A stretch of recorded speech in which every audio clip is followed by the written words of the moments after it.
I missing anything? Let's see. All right, I want to go ahead and introduce Chip. Once again, he runs 2 Minute Time. You've been running it since like 2 years now? About 2 years. Second year. So, and you said, I asked him earlier, he says that's about a footprint of about 1,000 listeners. So I just want to turn it over to Chip for a little while and let him have the floor. Thanks.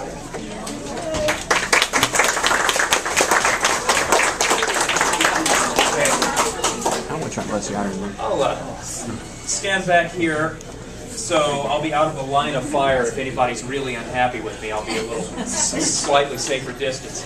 Now, I have absolutely nothing informative to say whatsoever. I have nothing educational whatsoever. So about an hour and a half ago, I asked the folks who follow me on Twitter to provide some informative and educational content for you. So I am now going to tell you what they have told me that you should know about Doctor Who. So, there is an asteroid named TARDIS. An asteroid up there between Mars and Jupiter actually has the name TARDIS. The word Dalek is in the Oxford English Dictionary. The BBC did in fact buy the copyright to the police box. So if you ever see a police box, it is the BBC's. It's been taken out of British history. It's now owned by the BBC. All doctors have had epic hair in one form or another.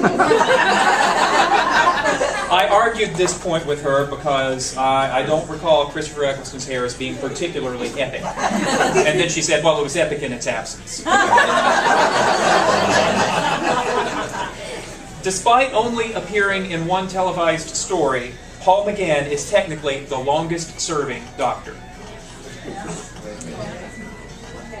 Peter Purvis was both a random guest star, Episode 3, The Empire State Building Guy, and the new companion in The Chase. There are more hours of Doctor Who fan audio podcasts than Doctor Who television stories. I'm sorry. Big Finish makes more hours of Doctor Who per year than the BBC. And it won't be long before there's more licensed audio than there is televised Doctor Who in history. Wow. And that's about it. There will be no more. You won't learn a damn thing after this. I'm going to set myself a little timer to make sure that I don't bloviate too much, because as you know from my podcast, I'm all about trying to keep things punctual. But I want to say I'm sorry for having been away for so long. I am actually a member of this meetup group, and my first meetup experience was, well, I'll get to that in a moment, but I first discovered this group by listening to the DWO WhoCast, which at the time was hosted by a British man and an Australian man. And I'm driving down I-40 listening to this British podcast, and then I hear Brad's voice on the phone. and we're talking serious American drawl after all this British stuff. And I was like, oh, and he's talking about this meetup group, and I was like, oh, this sounds kind of interesting. That'd be kind of cool. And then he says, Raleigh, North Carolina. I almost drove off the road. And so I followed up. I joined, and I'm really glad to have had the chance to make some local connections. As much as I love Doctor Who, it was a virtual thing for me, and now it's a local thing, and I appreciate that. And if my work schedule ever lightens up, I hope to. And if you have some more events on the weekends, I'd love to be part of. I'd love to be part of more of them. I came back to Doctor Who after a very long absence. I watched it when I was a teenager, drifted away from it, and then when the revived show came back, I checked out the first episode and I said, "Wow, production values. This could be kind of good." You know, there's so much stuff in my childhood that's that I love for nostalgic purposes. Any anime people here? Just a couple. Robotech, horrible. If you look at it in the past, if you look at it with modern eyes, it is dreck. But I love the way it felt to me at the time when I was a kid, so it stuck with me.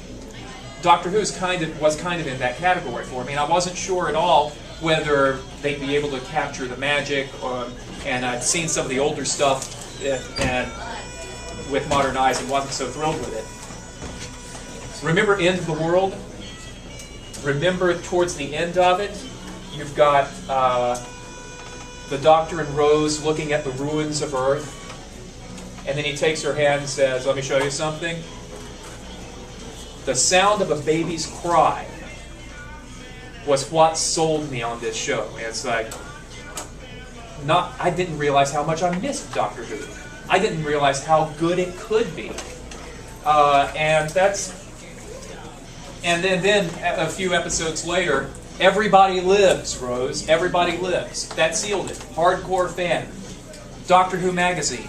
I hadn't read a science fiction magazine. Who needs a science fiction magazine? We've got websites. Starlog, that's and I'm buying Doctor Who magazine. Finding the message boards, the works. And that's how I found podcasts.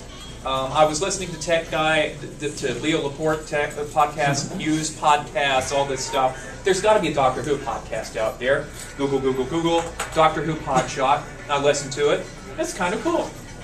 And then I find the DWO Who Cast and Radio Free Skaro and all of these other wonderful podcasts that are out there. There's about 540 now.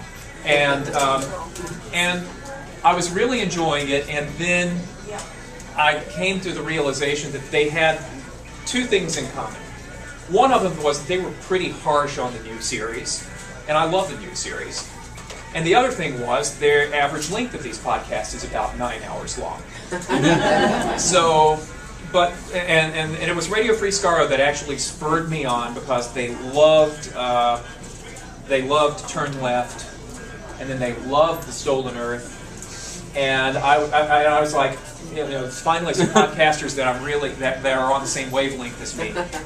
And then they reviewed Journey's End, and I was filled with spite, but shiny, happy spite. So I would present to the world a podcast that was actually kind of supportive of most of what Russell T Davies did, and that's where the 2-Minute Time Warp podcast came from. And also, I would keep it short, because all these people listening to all these long podcasts means that if I wanted to get a word in edgewise, I really needed to make it short so they could add it to their subscription and stuff.